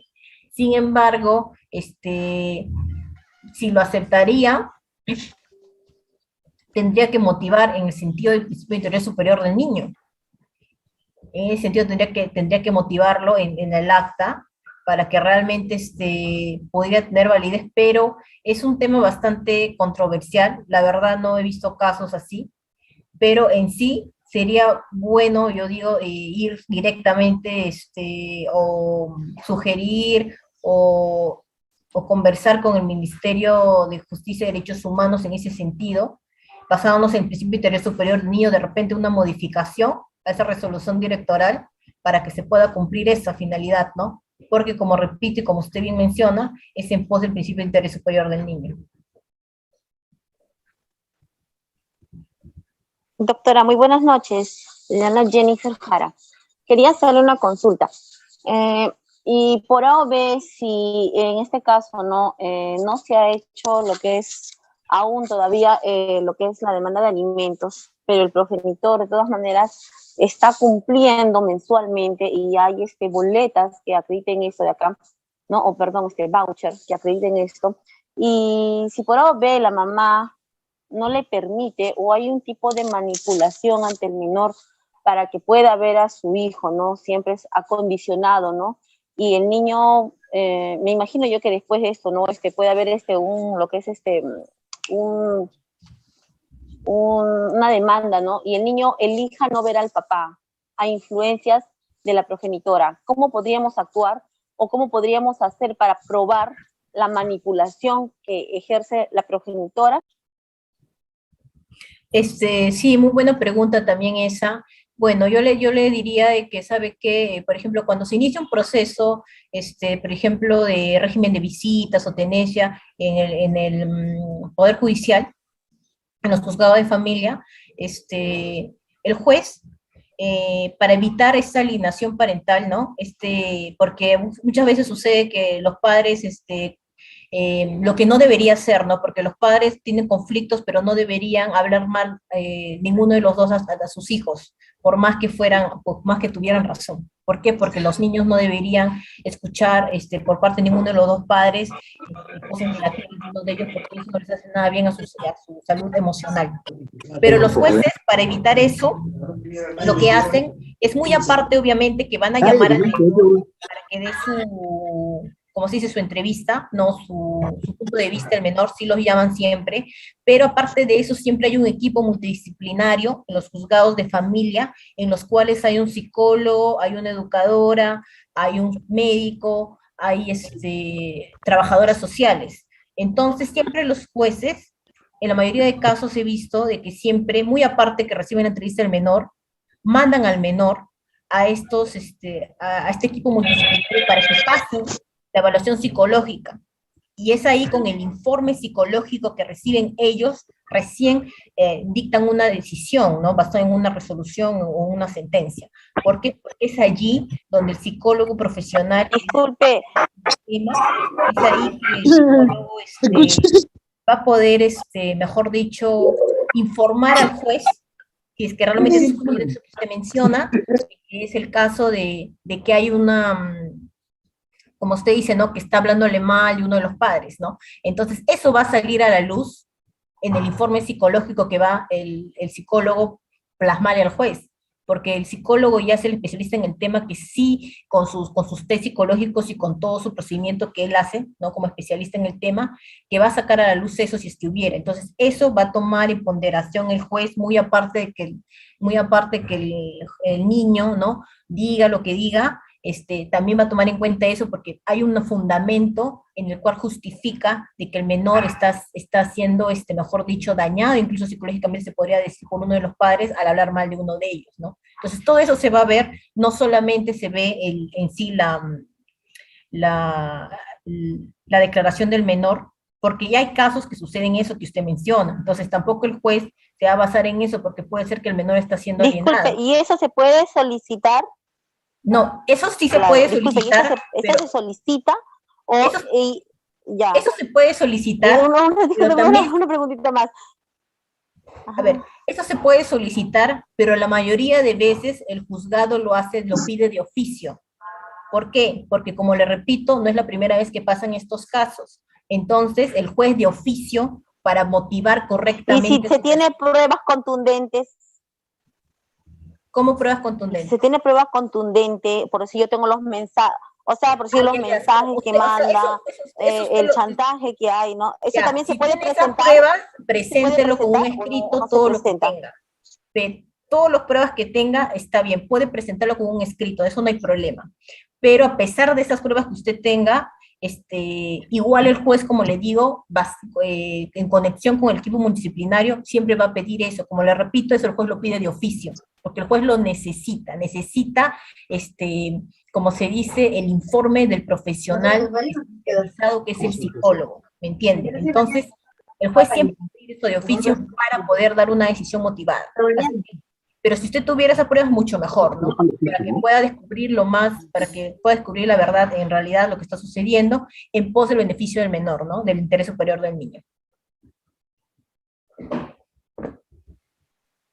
Buenas tardes. Buenas tardes. Sí, le saluda la doctora Sonia Solano, muchas gracias, muy interesante este conversatorio. Mi consulta es el otro extremo de la pregunta anterior. Yo tengo un caso de tenencia en la cual he solicitado a favor de mi cliente porque hubo una violencia familiar, maltrato psicológico y abandono moral en relación a un menor de 7 años. Sufría violencia familiar por parte de los abuelos maternos y de la mamá. Entonces, eso fue el motivo por el cual hasta hoy, hace poco hemos tenido la audiencia, pero se ha reprogramado. Pero le pusimos en conocimiento a la jueza de que este niño, de alguna manera, nosotros llegamos a conciliar un régimen de visitas mediante un acta de un acuerdo conciliatorio, en la cual por el tema de pandemia se realizó por videollamadas, a veces la mamá venía, y le recibía el niño, pero un momento y luego decía conectémonos. Hasta ahí iba bien, de alguna manera el niño iba recuperando un poquito la confianza de poder hablar con la mamá porque le tenía miedo. Entonces, el niño vivía con la madre y como no había ningún acuerdo en esos momentos, todo era verbal, el niño solicitó a su papá en una de esas en unas visitas que le hacía el papá, el niño solicitó que se le llevara, papá, llévame por favor porque mucho me golpean y todo eso. Cuando el papá revisa al niño, estaba pellizcado en todo el cuerpo, le habían golpeado la cabeza y todo eso. Entonces el papá hace la denuncia ante la fiscalía y se queda con el niño, ¿no? Luego hace la demanda de tenencia y le pone en conocimiento al juez de que él por protección está actuando de esa manera y que a partir de la fecha, pues, sea el juez el que determine, ¿no? Según las circunstancias. A razón de eso, doctora, en el proceso cautelar se han pronunciado y le han dado un régimen de visitas a la mamá los días domingo de 9 a 5 con externamiento. Ahí es donde inicia el problema con nosotros. Cada vez que viene la mamá, nosotros, bueno, el papá cumple con atender a la mamá, pero el niño le dice, no deseo salir contigo, mamá, te tengo miedo, acuérdate que en el 2019 me golpeaste, me pegaste, mi abuela me pellizcó, me tiró contra la pared, todo le dice los días domingos. Entonces, ¿qué hace? La señora levanta un acta, trae al efectivo policial y dice de que hay un incumplimiento por régimen de visitas. Entonces, a razón de eso, se conversa con el efectivo que constate de que en realidad el papá está dispuesto a que el niño salga con su madre, sino que el niño es el que se niega. Levantamos la constatación y bueno, hoy en día el niño ya se acostumbró, ya tiene 9 años, se acostumbró a hablar con los efectivos policiales porque antes le rogaba a la mamá, le decía, por favor no me traigas ningún policía, tengo miedo que se le lleve presa a mi papá y todo eso. Era más trauma para el menor. Entonces, ¿qué pasa ahora? Que ya hemos levantado todas, bueno, son como 10 constataciones del que el niño no quiere ver a su mamá. Simplemente le dice al efectivo policial, bueno, apunte por favor, señor policía, que yo no deseo ver a mi mamá, no quiero salir con mi mamá porque yo le tengo miedo. Entonces, ese es el problema que yo tengo en estos momentos con la jueza, porque le he puesto en conocimiento de las constataciones, pero la jueza manifiesta de que de alguna manera tiene que haber una relación con la mamá, efectivamente. Entonces, doctora, mi pregunta va en esta situación. Usted habló hace un momento sobre el equipo multidisciplinario. Yo tendría que solicitar en estos casos al juez, al magistrado, para que los regímenes de visita, si el niño no quiera salir con su madre, para que la asistenta social pueda corroborar que el menor es el que no desea, porque a pesar de las constataciones, tengo que buscar un refuerzo o alguien que manifieste lo que se está presenciando con el menor, ¿no? Entonces, me parece que este régimen de visita que ha otorgado mediante medida cautelar ha venido a retroceder todo lo avanzado con el menor, porque ahora sí definitivamente ya no quiere ni escuchar a su mamá. Simplemente le dice, ¿por qué ya no dejas de venir? Y por favor, mamá, conéctate, aunque sea por videollamada, unos 2 minutos, nos saludamos y ya está. Entonces, cuando viene, es el terror. El niño no quiere llegar al día domingo porque tiene pesadillas, se orina en la cama. Entonces, ¿cuál sería, por favor, de acuerdo a su conocimiento, su experiencia, ¿no? ¿Cuál sería en estos casos o qué estrategia jurídica tendría que yo aplicar en esta situación o solicitarle al magistrado? Sí, muy, muy interesante su pregunta también y gracias por compartir su caso. Mire, en principio, yo lo que le recomiendo es que hubiera apelado, o no sé si está a tiempo, no sé cómo están los plazos, cuando se notificada, pero definitivamente esa resolución que se ha dado por medida cautelar, definitivamente usted debería apelarla, esa resolución de régimen de visitas que han dado a la madre. Debería apelarla en el sentido de que argumentar usted en su apelación, si estuviera dentro del plazo, porque realmente no sé cuándo habrá sido notificada, la verdad no me ha mencionado eso, pero si estuviera dentro del plazo de la apelación, debería argumentar usted en su escrito de apelación, señalando el proceso de violencia familiar o la denuncia de violencia familiar que ha hecho el padre a la madre, en agravio del menor hijo. ¿Por qué? Porque ahí para que la sala especializada en familia o la sala civil de acuerdo a determinada corte, analice ese agravio y obviamente en segunda instancia revoquen esa resolución que ha aceptado el régimen de visitas con externamiento, porque a mí personalmente me parece una desproporción total. Porque si hay una denuncia de violencia contra el menor, no, donde la denunciada es la madre, no debería proceder un régimen de visita con externamiento, definitivamente no, porque es un peligro de que se vuelva a repetir los hechos de violencia en agravio del menor. Y obviamente la sala, que es la segunda instancia, va a revisar esa resolución y va a ver si realmente la jueza al momento que ha emitido esa resolución de primera instancia ha valorado el hecho de la denuncia que tiene en contra de la madre. Ahora, yo no sé si esa denuncia, porque no sé si esa denuncia ha terminado en un proceso de violencia, un juzgado de violencia familiar, en la cual ha terminado en una medida de protección, en la cual dice medida de protección contra la madre, contra la madre en favor del menor, porque si hay una medida de protección en otro juzgado, ¿no?, de violencia, la jueza que está viendo el caso en el juzgado de tenencia, ¿no?, o de régimen de visitas, tenía la obligación de verificar en su sistema, ¿no?, que tiene dentro del Poder Judicial, antes de dictar su régimen de visitas, ¿no?, provisional, si esta persona tiene procesos de violencia. Porque siempre sí, que hay un proceso, ha verificado eso la jueza en su resolución. Sí, doctora, nosotros estamos presentando los téngase presente de los hechos suscitados, los más relevantes, y le hemos puesto en conocimiento de que hay un proceso penal en la cual ya se abrió instrucción. No, pero yo le pregunto, en su resolución, que la jueza, en la resolución donde la jueza ordenó el régimen de visitas con externamiento al menor, se pronuncia respecto ¿cómo se llama?, al hecho a la denuncia de violencia o la medida de protección que tiene el menor en favor de él, en contra de la madre.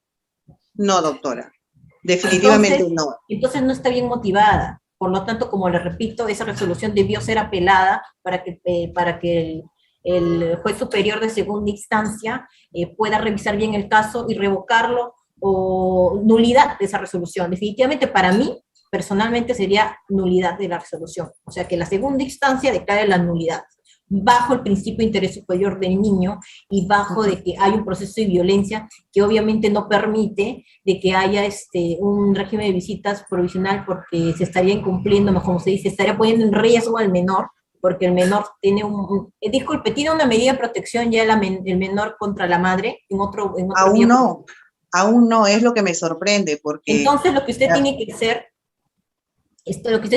es ir, como se dice, al otro proceso, ¿no? O sea, no sé en qué instancia esté su caso de violencia familiar, pero obviamente si ha presentado su denuncia en la comisaría, eso tiene 24 horas para que pase al juzgado de familia, al juzgado de violencia familiar, y en el juzgado de violencia familiar tiene 48 horas o hasta menos con el decreto legislativo 1470 para que emita una medida de protección.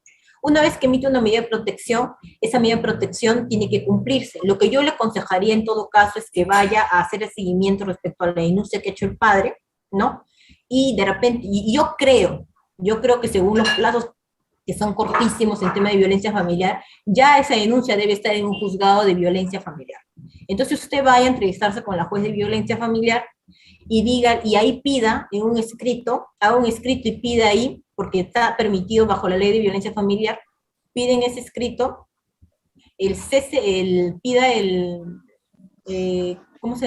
medida de protección de cese de violencia, obviamente, ¿no? De cese de violencia contra el menor, en agravio del menor contra la demandada, que debe ser la madre, y también pida el impedimento de acercamiento o proximidad a la víctima como medida de protección. Entonces, con esa, obviamente tiene que fundamentarlo, ¿no? ¿Por qué? No bajo las medidas probatorias que usted tenga. Y después de eso, aparte de eso, también puede solicitar, ¿no? Ahí también se puede solicitar el régimen provisional Ahí se puede solicitar Ya. también el régimen provisional, perdón, la tenencia provisional también se puede ver, se puede dar en los autos de medida de protección, también lo permite. Entonces, ahí podría solicitarlo. Claro está que lo dan por un tiempo determinado, ¿no? Como que dando un tiempo para que usted lo pueda hacer en la vía correspondiente, que es en los juzgados de familia. Pero también ellos, los jueces de violencia familiar, están autorizados, ¿no? Obviamente también motivando bien sus resoluciones a dictar medidas provisionales, como son tenencia o régimen de visitas. También lo pueden ver esos casos los jueces de violencia familiar, pero obviamente cuando esté bien argumentado en los escritos presentados. Entonces, lo que sí le recomendaría que haga esos dos procesos que tiene a la par, les haga seguimiento, tanto el de tenencia como el de violencia, y yo creo que más debería dar énfasis al de violencia, porque ahí es donde usted puede hacer que se corte ese régimen de visitas con externamiento que me parece desproporcional, porque Ya, doctora. hay hechos de violencia, ¿no? Entonces, ahí lo puede hacer mediante la vía de violencia familiar, que es más corto, ¿no? Y eso presentarlo una vez la medida al otro lado, sí, así debería ser. Porque la Pero última si está vez...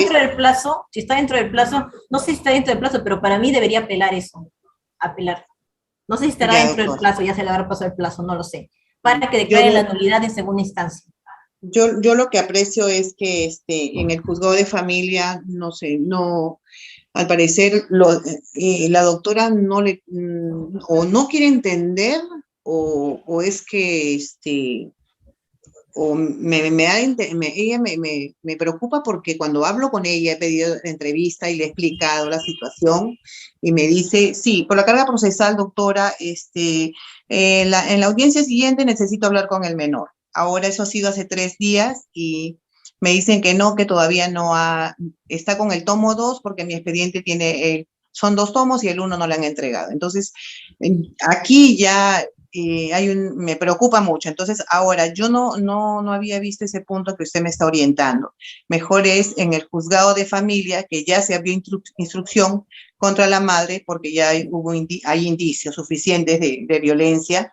Y lo otro es que recientemente hemos hecho otra denuncia ante la fiscalía por hostigamiento, y aparte de que también le pone temor, le dice, si no sales conmigo, yo no te estoy obligando, te está obligando la jueza. Y entonces el menor le dice, a mí nadie me puede obligar, el policía me ha dicho de que nadie me puede obligar, todos respetan mi decisión, mamá. Entonces el niño ya empieza a sentir ansiedad, molestia, ya no está defecando 7, 8 días porque de ese trauma lo viene arrastrando desde que sufrió violencia familiar ahí con su madre. Entonces, eso es lo que me desespera, porque eso lo hemos manejado con terapia, con psicólogos. Doctora, disculpe que le corte, yo quiero saber una cosa. ¿Ya tiene medida de protección el menor de esa denuncia que ha hecho el padre o no? No tiene, no se lo han dado. ¿Y por qué no tiene? O sea, ¿dónde está el proceso? ¿En qué parte? ¿Dónde está? ¿Ya está en el juzgado de violencia o tampoco? ¿O no ha averiguado todavía usted?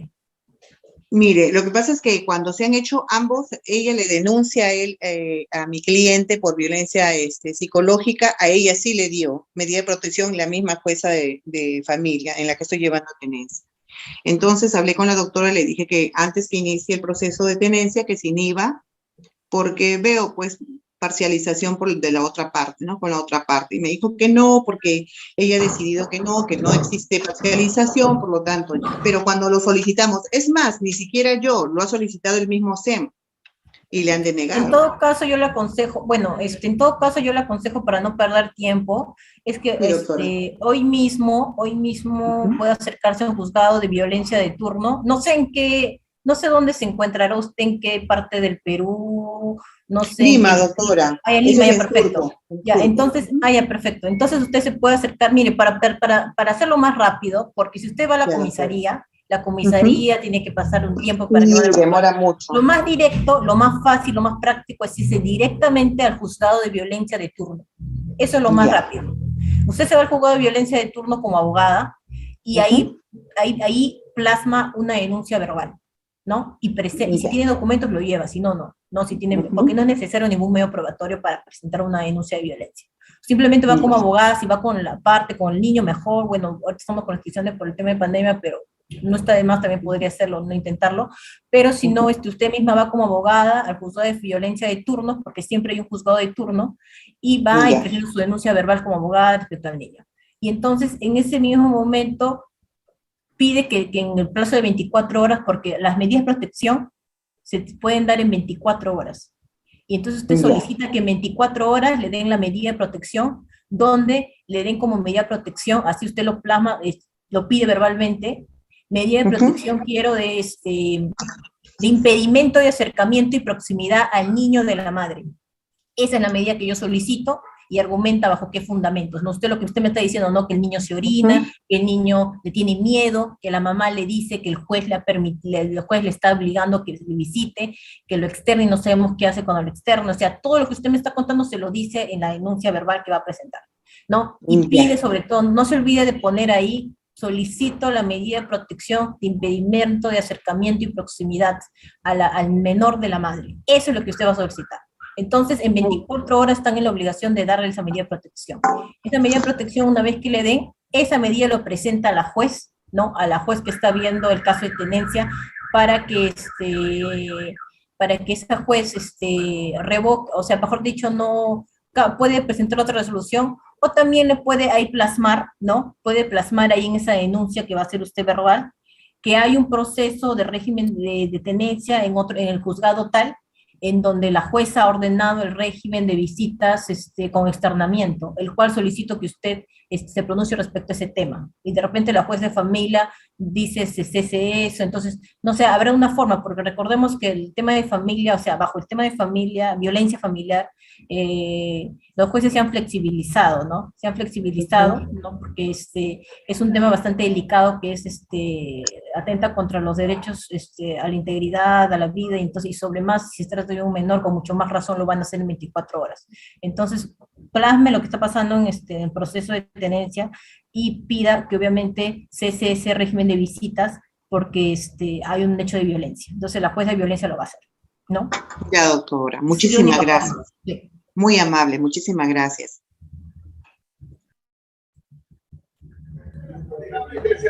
Doctora, buenas noches, ¿me escucha? Buenas noches, ¿cómo está? ¿Qué tal? Mire, quería hacer más que nada algo de comentarios y algunas preguntitas últimas.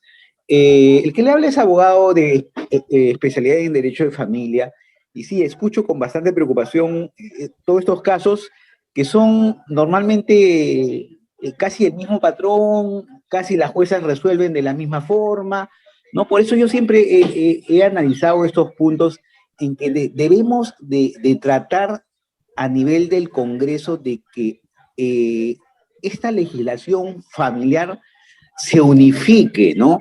Porque normalmente cuando hay demandas de alimentos, por ahí sale una demanda de violencia, por ahí sale demandas de régimen, y no es posible que llevemos en distintos juzgados estos procesos, ¿no? Ya sea el de alimentos en paz letrado, el de tenencia en juzgado de familia, los de violencia en especializados de violencia, porque es importante que cada resolución que salga de cualquier tema de estos que sean, que de alguna manera, de manera completa, lo vea el juez en todos estos casos que hay, ¿no? Para tener resoluciones más firmes y más a favor de los menores, cosa que no se está haciendo. Lo otro, el tema de violencia familiar, el tema de la legislación esta contra la mujer y los miembros del entorno familiar, también esta legislación se debe modificar ya. O sea, es una legislación muy, muy, muy favorable de alguna manera hacia la mujer. Si bien es cierto, hay casos de hombres, pero muy favorable hacia la mujer. Y muy cierto lo que dijo el anterior colega.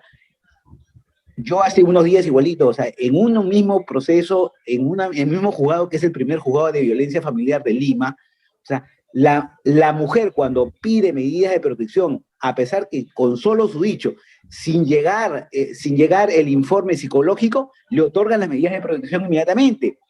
Nosotros también hicimos una demanda de violencia familiar y justo cayó también al mismo proceso con distinto especialista, pero a pesar de todas las pruebas, de todos los argumentos que hemos adjuntado, nos han denegado las medidas de protección solicitadas a favor del hombre, ¿no? O sea, ahí vemos la diferencia en calificar las medidas de protección al hombre y hacia la mujer. Eso es en mi opinión general. Sobre cosas puntuales, también soy conciliador, tengo un centro de conciliación. Dígame, en un proceso que está en curso de alimentos, que todavía nada más hay una asignación anticipada, todavía no hay sentencia, una asignación que todavía no se cumple, el padre, bueno, no deposita lo ordenado, que creo que ha sido un promedio de 600 soles, algo así. Dígame, ahí puedo conciliar por una suma menor y pedir ya desistirme del proceso que está en el juzgado de paz letrado sobre alimentos. Esa es una. Y la segunda, en una conciliación puedo conciliar sobre temas de tenencia compartida, teniendo en cuenta, sí, lo que es ¿cómo se llama? El interés superior del niño. O sea, puedo hacer un acta de tenencia compartida teniendo ese requisito del interés superior del niño, con los considerandos, con los de ley que digamos, ¿no? Eso es todo, señor Mica. Muchas gracias por su intervención, la verdad que es muy interesante lo que usted propone, y la verdad que sí, yo estoy de acuerdo también en varios puntos que ha mencionado. En principio quiero decirle de que la ley de violencia familiar, la ley 3364, tiene muchas modificaciones en pos de una mejora. Sin embargo, a pesar de eso, todavía hay una ineficacia en el sentido de la finalidad, que es prevenir, erradicar y sancionar la violencia contra las mujeres.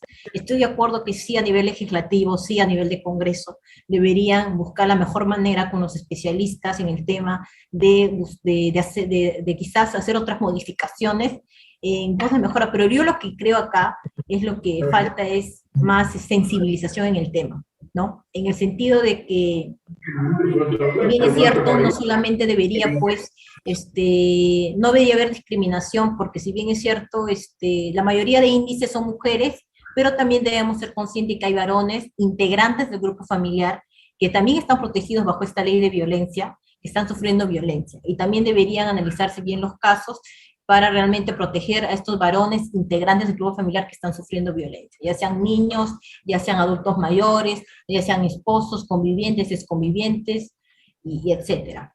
Ahora, yo creo que el problema, si le ha pasado eso que usted dice y ha fundamentado bien, o que le han denegado la medida de protección porque es varón, bueno, cada caso concreto no lo sé exactamente cómo habrá sido su caso, no lo sé por qué razón, me supongo que habrá estado bien motivado, o en la resolución, en el auto que han denegado la medida, habrán señalado por qué razón lo han denegado, pero recuerde que también pudo haber apelado eso, a ver qué dice el juez superior de segunda instancia, referente a esa denegatoria, si es que realmente usted considera de que ha habido violencia contra el varón integrante del grupo familiar.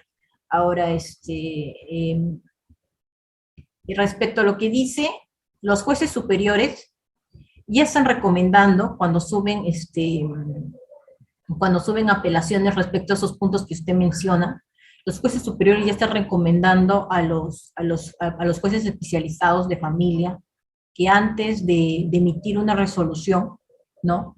Se fijen, ¿no? Se fijen dentro de sus búsquedas si tienen otros procesos, ya sea de violencia, ya sea de alimentos o lo que fuese, para poder dar una mejor respuesta, una mejor resolución referente a un tema, ¿no? Porque no es posible, ¿no? Como usted bien menciona, de que emitan una resolución sin saber que de repente tienen un proceso de violencia, ¿no? Porque ahí sí el juez debería saber antes de emitir la resolución, el juez especializado, ¿no? Porque tiene las herramientas para buscarlo, tiene las herramientas para verlo. Entonces deberías, o en todo caso, solicitar, ¿no? Mediante los administradores, ¿no? Que son esa parte administrativa, de que verifiquen si tiene otro proceso en fiscalía, otro proceso en otro juzgado, y así para que haya un mejor esclarecimiento de los hechos y un mejor pronunciamiento por parte de ellos. Entonces, eso no lo hacen, es verdad. No todos, claro está, me supongo que hay algunos jueces de familia que también sí lo harán, pero algunos jueces no lo hacen, ¿no? Y lamentablemente cuando no lo hacen suceden estas cosas. Pero justamente para eso están las apelaciones, para que en segunda instancia los jueces lo revisen y ahí vean que no han hecho justamente eso y puedan exhortar, ¿no? A los jueces especializados a que hagan eso, declarando la nulidad de esas resoluciones, ¿no? Por falta de motivación, por atentar quizás del debido proceso y todas esas cosas, ¿no? Entonces sí, claro está que sería bueno, ¿no? Pero ya en ese sentido, quizás a nivel de plenos jurisdiccionales, quizás tocar esos puntos, ¿no?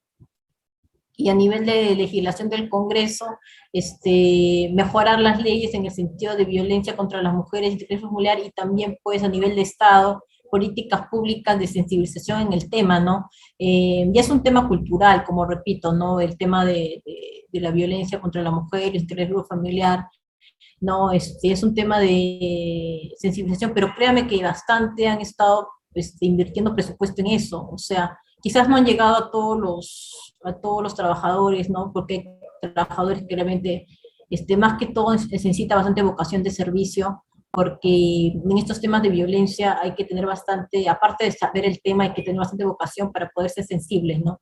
Y tanto con todo, sin discriminación, ¿no? Sin discriminación, sea varón o mujer, integrante del grupo familiar que esté pasando por esto, siempre deben buscar la verdadera protección de ambas partes, ¿no? Pero sin embargo es un trabajo arduo todavía que se está haciendo a nivel de sociedad, pero también el Estado tiene que invertir en políticas públicas, tiene que invertir en presupuesto para que haya una debida efectividad lo más pronto de medida de protección, ¿no? Ahora respecto al punto de que la tenencia compartida, bueno, ahí yo creo que sí se puede conciliar la tenencia compartida, pero como repetí en la conferencia, el conciliador tiene que velar por el interés superior del niño, ¿no? Si va a ver realmente, si ve, no realmente que los padres están con la debida comunicación, o sea, tienen un buen trato cordial, no están discutiendo, no están peleando, entonces han ido al psicólogo, han recibido orientación del psicólogo, entonces no se estaría vulnerando el principio superior de interés del niño, ¿por qué no conciliar, no? En ese sentido. Pero, claro, todo bien fundamentado también en el acta para que no haya ningún inconveniente. Pero claro está que también, también se habla mucho de que la tenencia compartida, como que también quita estabilidad al menor, ¿no? En el sentido de que el menor va a estar en diferentes hogares, ¿no? Un tiempo aquí, un tiempo allá, y esa inestabilidad del menor de estar en un hogar, ¿no? Pleno, también haría un daño al menor, ¿no? En el sentido de que habría una inestabilidad emocional, quizás un poco de manipulación en el tema, ¿no? Porque a veces el menor manipularía, ¿no? Diciendo quizás, en tal lugar me tratan así, en otro lugar me tratan allá, así, entonces, no, eso también se tendría que ver, ¿no? Pero obviamente ya se tendría que analizar bien el caso concreto, ¿no? Porque dependiendo de cada caso se podría ver el mejor forma de decidir, en el sentido de que no haya una vulneración al principio superior del niño.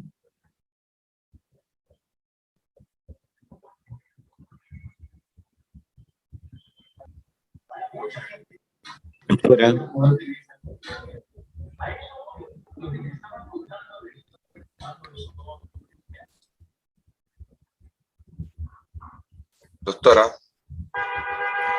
Sí, bueno. Doctora Salomén, la doctora Sonia creo que quería pedir la palabra. A ver. Sí, doctora, discúlpeme bien a los presentes, solamente para puntualizar. Entonces, doctora, le manifesté de que a la mamá del menor agraviado le habían otorgado la medida de protección. En esa situación, ¿cuál es el procedimiento? Porque ya hemos puesto conocimiento al juzgado sobre las 2 denuncias penales que tenemos por violencia familiar, pero hasta la fecha no hay pronunciamiento. Estábamos solicitando que se revoque que se deje sin efecto la medida de protección, porque en realidad la persona que había solicitado la medida de protección es la agresora en estos momentos, de acuerdo a las constataciones, de acuerdo al médico legista, todos los medios probatorios que hemos adjuntado. ¿Qué pasaría en esa situación con la medida de protección que tiene a favor de la madre?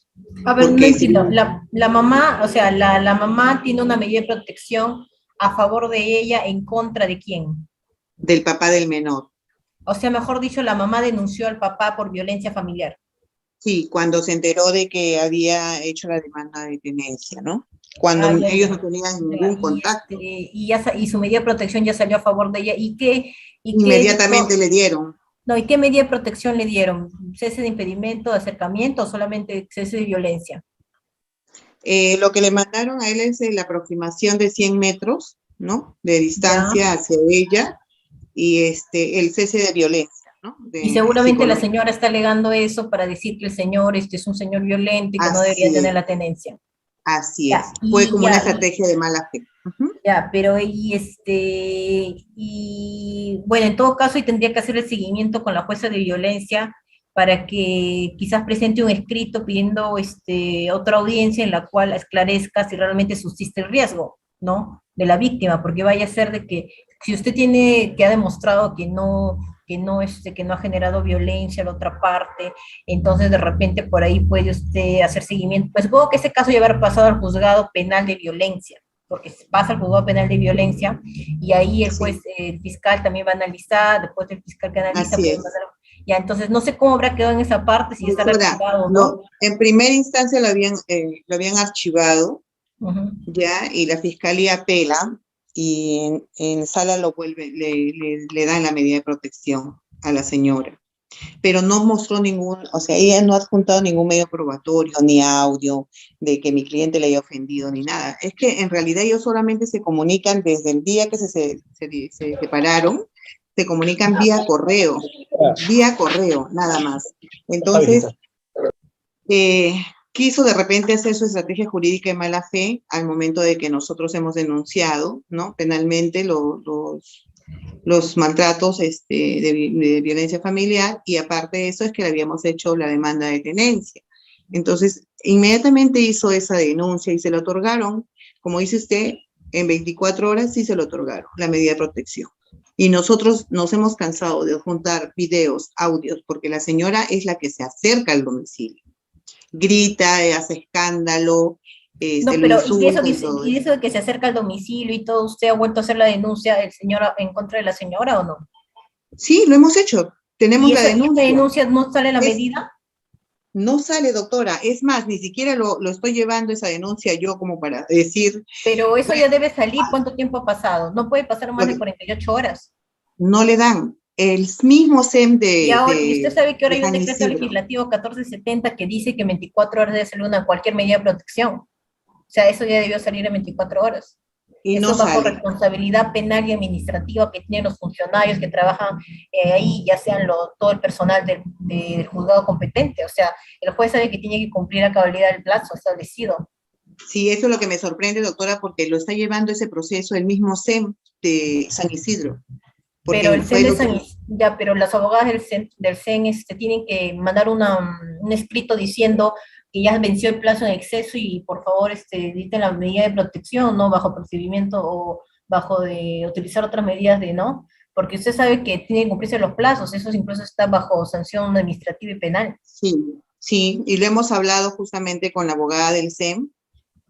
Inclusive hemos ingresado, o sea, hemos permitido que la conciliadora que nos hizo el régimen de visitas por voluntad nuestra, por videollamada, ella nos apoyó para poder tener una buena comunicación con la señora y todo eso. A la final le fue agredida también por la señora, o sea, fue insultada.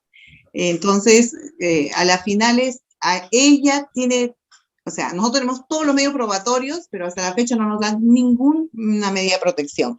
Entonces, yo veo, bueno, como dice ella en su momento de esto, yo tengo los contactos, ustedes hagan lo que hagan, no me van a sacar ninguna denuncia favorable en contra mí. Entonces, eso también lo he grabado, lo he mandado a la jueza de familia, pero lo único de la jueza de familia creo que está cansado de mis téngase presentes, porque me dice, son medios probatorios extemporáneos, por favor presentar cédula y arancel de ofrecimiento de pruebas. Y yo los presento, pero no los ve, entonces creo que lo quiere dilatar, no sé. Y a pesar que he pedido, doctora, o sea, he pedido que se inhiba la jueza, porque O sea, siento de que hay una parcialización tremenda en Pero entonces tiene que ir, ¿cómo se llama? Lo de EGMA, LOGMA, para que pueda hacer cumplir que se dicte la medida de protección, porque si si en el mismo juzgado dice usted que están dando el 24 horas y en su caso están demorando tanto tiempo, a pesar que usted manda escritos,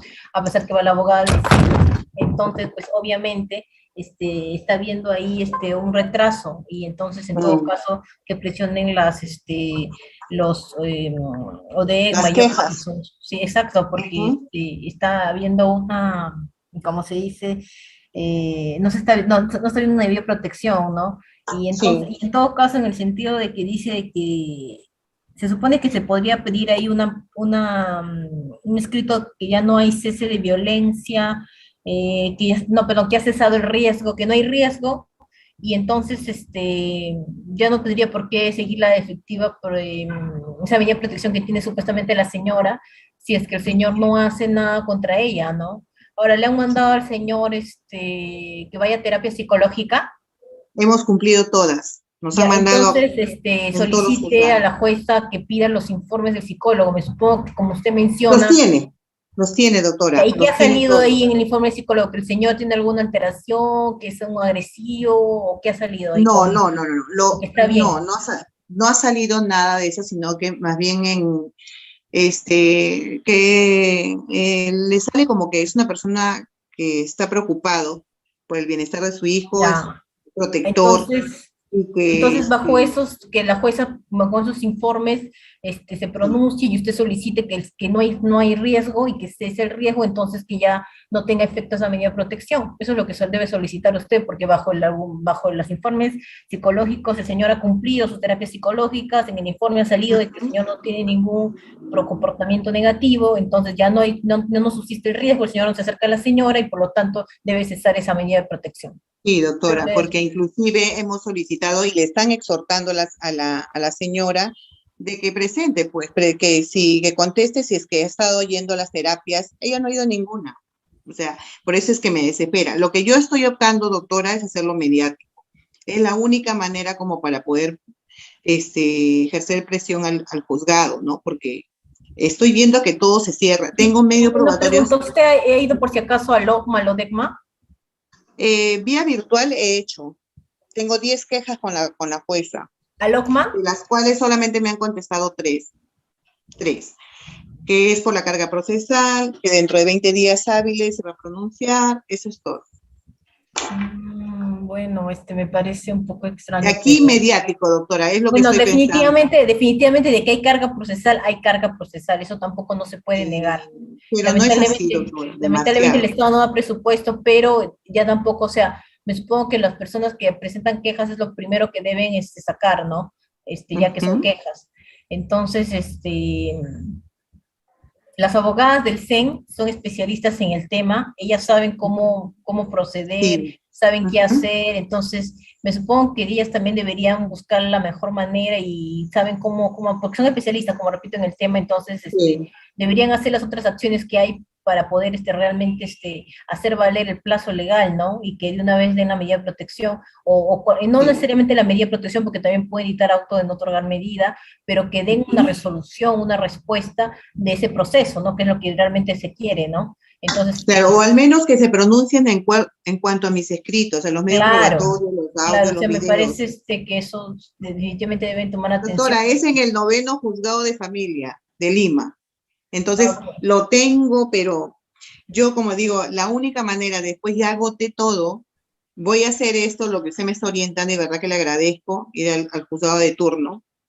Luego de esto, ya si veo que toda esta solicitud se me cierra, esto es lo que estábamos viendo, porque ellos dos son periodistas, y son periodistas conocidos en el medio. Entonces, estábamos optando a hacerlo mediático. No hay de otra manera, no puedo, doctora, porque alguien tiene que tomar asuntos en este caso. O sea, ¿por qué tanto quieren dilatar el proceso? La señora. Claro, pero lo importante ahorita es, bueno, eso son denuncias entre ellos, ¿verdad? Pero ahorita no hay ninguna medida de protección a favor del menor. Ahorita lo que tiene que hacer es ir al juzgado de turno, como le repito, solicitar medida de protección para el menor, y que cese ese régimen de visitas con externamiento de la señora, porque usted tiene ahí las pruebas que demuestran de que el menor ha sido afectado por la señora. Sí. Ya, doctora, muchísimas gracias. Disculpe más bien a los demás presentes. Gracias. Ok, muchas gracias, doctora, muchas gracias. Interesante el conversatorio. No debemos olvidarnos también de que el juez de violencia familiar es el único proceso en el cual el juez se puede pronunciar sobre lo que es régimen de visita, lo que es tenencia y lo que es alimento, ¿no? Eso debemos revisar un poco bien. Y agradecerle a cada uno de los participantes y desearle que sigan capacitándose. Gracias, doctora Salomé. Ya, muchas gracias también. Buenas noches, hasta luego. Ya. A la próxima oportunidad. Gracias. Gracias. Muchas gracias, doctor. Muchas gracias.